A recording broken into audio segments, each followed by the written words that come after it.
Do you want to know how sanction plan works? ಇವತ್ತಿನ video ಮಾಡೋ ಉದ್ದೇಶ ಏನಂತಂದರೆ, ನಮ್ಮ ಹತ್ರ ಬರೋ ರೆಸಿಡೆನ್ಷಿಯಲ್ ಕ್ಲೈಂಟ್ಸ್ಗೆ ಯಾವಾಗಲೂ ಡೌಟ್ ಇದ್ದೇ ಇರುತ್ತೆ. ಸ್ಯಾಂಕ್ಷನ್ ಪ್ಲಾನ್ ಅಂದರೆ ಏನು, ಅವ್ರ ಅಪ್ರೂವಲ್ ಪ್ಲಾನ್ ಅಂದರೆ ಏನು, ಡಾಕ್ಯುಮೆಂಟ್ಸ್ ಏನೇನು ಬೇಕಾಗುತ್ತೆ, ಚಾರ್ಜಸ್ ಎಷ್ಟಾಗುತ್ತೆ, ಎಷ್ಟು ಟೈಮ್ ಹಿಡಿಯುತ್ತೆ ಅನ್ನೋದನ್ನ ಯೂಶಲಿ ಕನ್ಸರ್ನ್ ಇದ್ದೇ ಇರುತ್ತೆ. ಅದಕ್ಕೋಸ್ಕರ ಈ ಒಂದು ಸ್ಮಾಲ್ ವಿಡಿಯೋಲಿ ನಿಮಗೆ ಕ್ಲೀನಾಗಿ ಎಕ್ಸ್ಪ್ಲೇನ್ ಮಾಡ್ಕೊಡ್ತೀನಿ.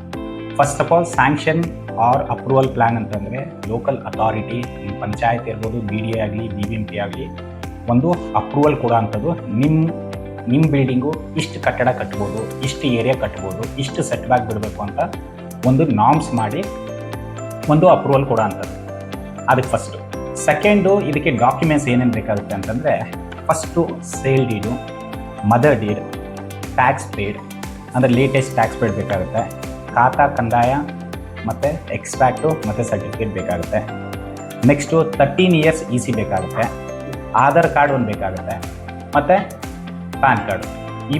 ಇಷ್ಟು ಬೇಕಾಗಿರೋಂಥ ಡಾಕ್ಯುಮೆಂಟ್ಸ್ಗಳು.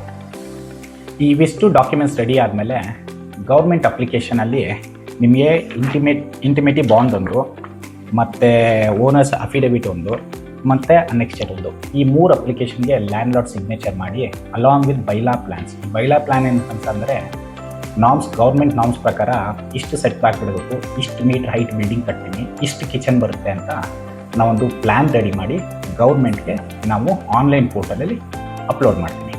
ಈ ಆನ್ಲೈನ್ ಪೋರ್ಟಲಲ್ಲಿ ಅಪ್ಲೋಡ್ ಮಾಡಾದಮೇಲೆ ಮಿನಿಮಮ್ ಅಂತಂದು ನಿಮಗೆ 10 to 15 ವರ್ಕಿಂಗ್ ಡೇಸಲ್ಲಿ ನಿಮಗೆ ಸ್ಯಾಂಕ್ಷನ್ ಪ್ಲ್ಯಾನು ನಿಮಗೆ ಬಂದೇ ಬರುತ್ತೆ. ಇದಾದಮೇಲೆ ಗೌರ್ಮೆಂಟ್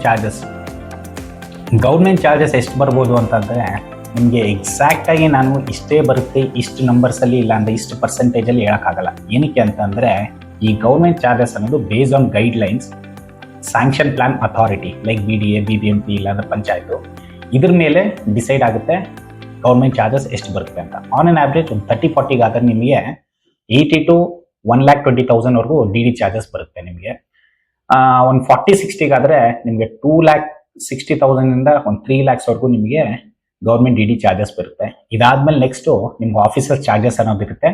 ಅದು ನಿಮಗೆ ನಮ್ಮ ರನ್ನರ್ ಬಾಯ್ ಯಾರಿರ್ತಾರೋ ನಿಮ್ಗೆ ಡೈರೆಕ್ಟಾಗಿ ಎಷ್ಟು ಚಾರ್ಜಸ್ ಆಗುತ್ತೆ ಅಂತ ನಾನು ತಿಳಿಸ್ಕೊಡ್ತೀನಿ. ಆ್ಯಂಡ್ ಒಂದು ಕ್ವಿಕ್ ಆಗಿ ಹೇಳಬೇಕು ಅಂತಂದರೆ, ನಮ್ಮಲ್ಲಿ ನೀವೇನೋ ಸ್ಯಾಂಕ್ಷನ್ ಪ್ಲಾನ್ ಮಾಡಿಸ್ತಿದ್ರೆ, ಬೇಸಿಕಲಿ ನಾವೇನಾದ್ರು ಕನ್ಸ್ಟ್ರಕ್ಷನ್ ಮಾಡ್ತಿದ್ರೆ, ನಮ್ಮ ಕಂಪ್ನಿ ಕಡೆಯಿಂದ ಮಾಡಿಸೋದಿದ್ರೆ, ನೀವು ಯಾವುದೇ ರೀತಿ charges like your approval plan charges, ಇಲ್ಲ ಅಂತಂದರೆ ಫ್ಯೂಯಲ್ ಚಾರ್ಜಸ್ಸು, ಇಲ್ಲ ಅಂತಂದರೆ ಆಫೀಸ್ ಚಾರ್ಜಸ್ ಯಾವುದೇ ರೀತಿ ಎಕ್ಸ್ಟ್ರಾ ಚಾರ್ಜಸ್ ನಮ್ಮಲ್ಲಿ ಇರಲ್ಲ. ಬೇಸಿಕಲಿ ಗೌರ್ಮೆಂಟ್ ಚಾರ್ಜಸ್ ಮತ್ತು ಆಫೀಸರ್ಸ್ ಚಾರ್ಜಸ್ ಬಿಟ್ಟರೆ ಬೇರೆ ಏನು ಆ್ಯಡ್ ಆನ್ ಚಾರ್ಜಸ್ ಇರೋದಿಲ್ಲ. Thank you so much for watching the video. ಎಲ್ರಿಗೂ ಥ್ಯಾಂಕ್ಸ್ ವಿಡಿಯೋ ನೋಡಿದಕ್ಕೋಸ್ಕರ. ನನ್ನ ನೆಕ್ಸ್ಟ್ ವಿಡಿಯೋದಲ್ಲಿ ಸೆಟ್ ಬ್ಯಾಕ್ಸ್ ಎಷ್ಟು ಬಿಡಬೇಕಾಗುತ್ತೆ, ಸೆಟ್ ಬ್ಯಾಕ್ ನಾರ್ಮ್ಸ್ ಅಂದರೆ ಏನೇನು ರೀಸೆಂಟಾಗಿ ಮತ್ತೆ ಚೇಂಜಸ್ ಆಗಿದೆ, ಅದನ್ನೆಲ್ಲ ಸೇರಿಸಿ ನಾನು ಡೀಟೇಲ್ ಆಗಿ ಎಕ್ಸ್ಪ್ಲೇನ್ ಮಾಡ್ಕೊಡ್ತೀನಿ. Thank you.